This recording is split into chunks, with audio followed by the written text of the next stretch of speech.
In their NWCA Championship Series Dual, number 13 Rutgers upset number 10 Lehigh by a score of 18-15, and after an early 8-0 deficit, Rutgers won 5 bouts in a row from the 141 to 174 pound weight classes, and it all came down to senior Billy Smith with the score tied 15-15. He won in overtime against Max Wessel and gave the Scarlet Knights the victory. We played it straight and knew it would come down to Billy, and like I've said before in these press conferences, I feel very, very confident in this guy.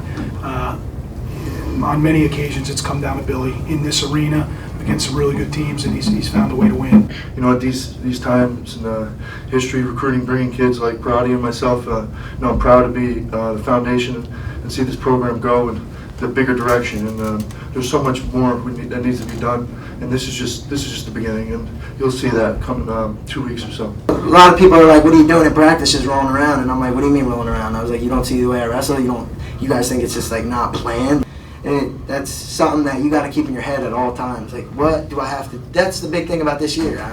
I'm not worried about your weight. Is I go into practice every day like, okay, what do I need to get better at today? We have 2 weeks to prepare for the Big Ten championships, but tonight matters. Tomorrow morning matters, and we'll be off the mat for a couple days, and we'll get really healthy. But these guys know how to do things on their own, and that's what it's about. Tonight matters, and every little thing they have to do it right, and that'll ultimately get these guys to where they want to be at the end of the year, and that's being at the podium or maybe the top of the podium if they're thinking that way at the national tournament.